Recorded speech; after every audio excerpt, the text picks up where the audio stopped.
नहीं देखा। जिसको भगवान शंकर की साधना करना है, ईश्वर की साधना करना है, राम नाम, कृष्ण नाम, श्री नारायण, श्री हरि आदि का स्मरण करना है, उसको उम्र नहीं, उसको समय नहीं। आज व्यक्ति क्या करता है कि पहले उम्र देखता है कि अभी तो हमारी कमाने की उम्र है, अभी हमें कोई हमारी साधना की उम्र नहीं, अभी हमारी कोई उम्र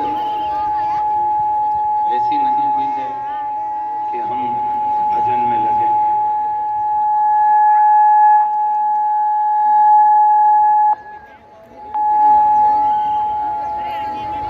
अभी हमारी उम्र कोई ऐसी नहीं हुई कि हम सत्संग में लगे। अभी हमारी उम्र छोटी है तो अभी हम कमाएं, अभी हमको कमाना है।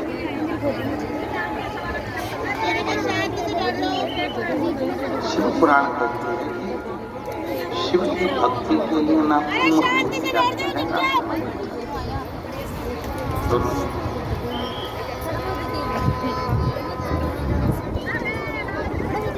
आप उम्र भी मत देखो, समय आवाज पीछे की आवाज को नहीं कर सकते।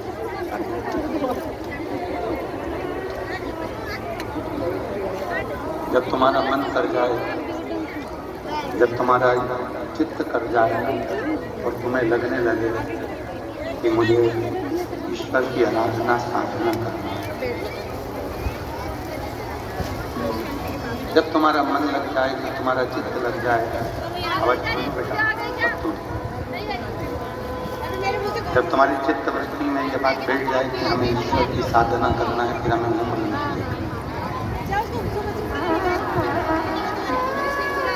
अब कई लोग कहते हैं कि हम बहुत काम रहता है इसलिए मंदिर नहीं जा पाए। ठीक है, कोई बात नहीं।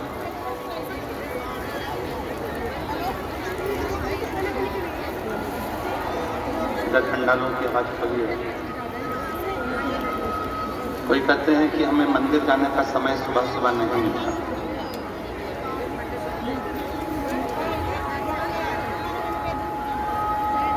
हम उनसे कहते हैं कि यदि आपको मंदिर जाने का समय नहीं मिल, आप मंदिर नहीं जा पा रहे सुबह, तो 24 घंटे में से कोई समय तो ऐसा निकालो जिस समय पर आप शिव के सामने जाकर खड़े हो, शिव की साक्षी में।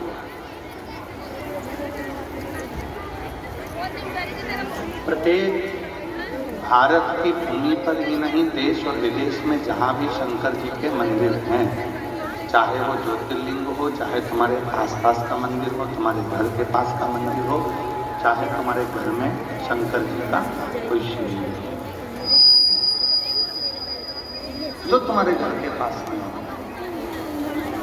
लोग कहते हैं कि उज्जैन महाकाल में ज्योतिर्लिंग है, कोई कहता है काशी में ज्योतिर्लिंग है, कोई कहता है सोमनाथ में ज्योतिर्लिंग है, कोई कहता है।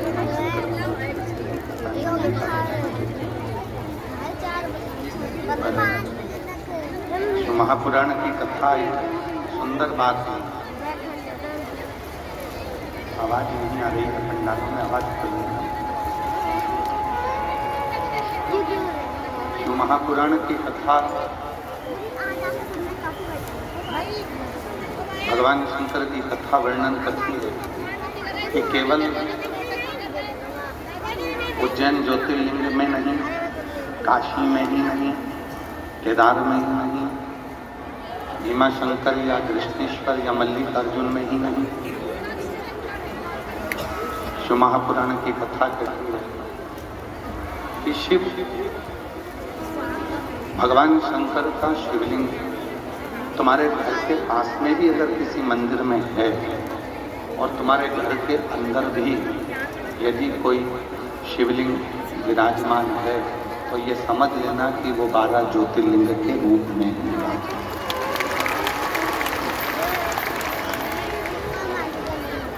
12 ज्योतिर्लिंग के रूप में ही विराजते हैं। शिवलिंग मतलब शिव की एक ज्योति।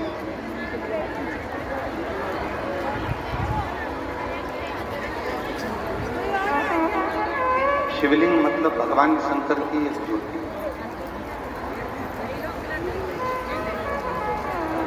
और वो ज्योति भगवान शंकर की वो ज्योति जो जीव को एक ऊर्जा, एक प्रकाश देती है। क्यों कहते हैं हम कि रोज प्रतिदिन भगवान शंकर के मंदिर जाओ, एक लोटा जल चढ़ाओ? क्यों कहा जाता है? क्यों कहते हैं कि मंदिर में जरूर जाओ, शिव को एक लोटा जल जरूर चढ़ाओ? क्यों? क्योंकि जब हम किसी भी शिव के मंदिर में जाते हैं तो अपने घर की जितनी नेगेटिविटी,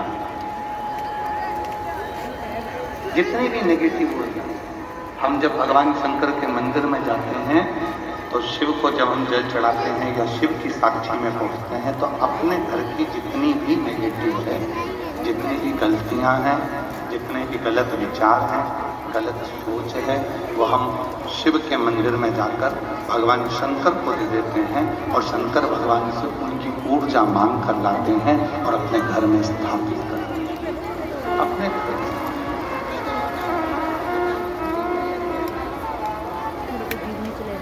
केवल भगवान शंकर के मंदिर में जाकर शिवलिंग की साक्षी में भी अगर हम खड़े हो जाते हैं, भगवान शंकर के मंदिर में जाकर शिवलिंग की साक्षी में भी अगर हम गए, और कितना सुंदर कहा है, स्कंद पुराण में वर्णन मिलता है काशी खंड में। स्कंद पुराण का काशी खंड कहता है जहां शंकर भगवान का शिवलिंग विराजमान होता है, वहां से 100 हाथ की नपती कर लो। जैसे तुम्हारे घर में अगर शिवलिंग है, तुम्हारे घर के मंदिर में शंकर भगवान का शिवलिंग है, तो 100 हाथ की नपती कर लो। 100 हाथ की नपती।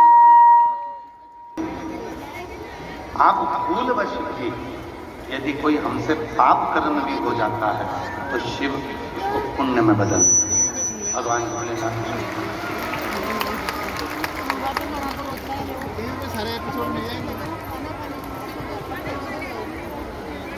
रामचरितमानस किसने सुनी है? हाथ उठा जरा जिन्होंने रामायण सुन रखी, चली रखी।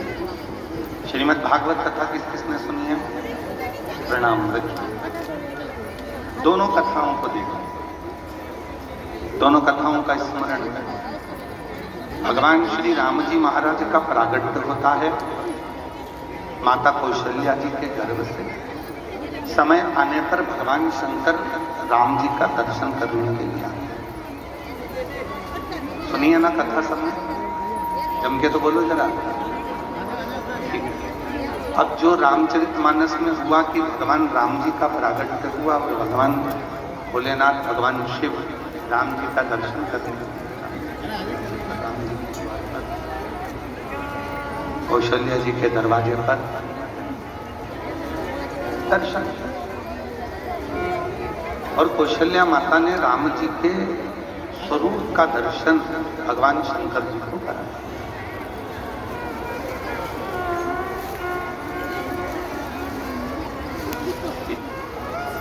पंडालों के पीछे की आवाजें बोलो, सारे पंडालों में।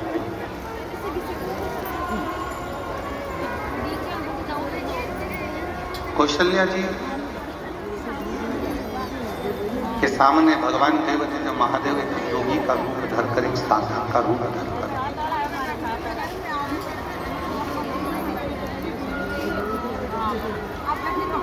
उनके दर्शन को आए त्रिपुरारी। मस्तक पर गंगा सोहे, हाथ में डमरू। रघुनंदन के दर्शन को आए हैं त्रिपुरारी। मस्तक पर गंगा सोहे, हाथ में डमरू, अलग आज लगाए, रघुनाथ का दर्शन करवा दो। अलख लगाए, आवाज लगाए, रघुनाथ का दर्शन करवा दो। रघुनंदन के दर्शन को आए हैं त्रिपुरारी, रघुनंदन के दर्शन को आए हैं। आवाज लगा रहे हैं, राम जी का दर्शन करा रहे हैं। मैंने सुना है इस घर में, दशरथ जी के महल में कोई बालक का जन्म हुआ और वो बालक बड़ा सुंदर है। अंदर से एक सखी ने आवाज लगाकर कहा दासी ने कि बाबा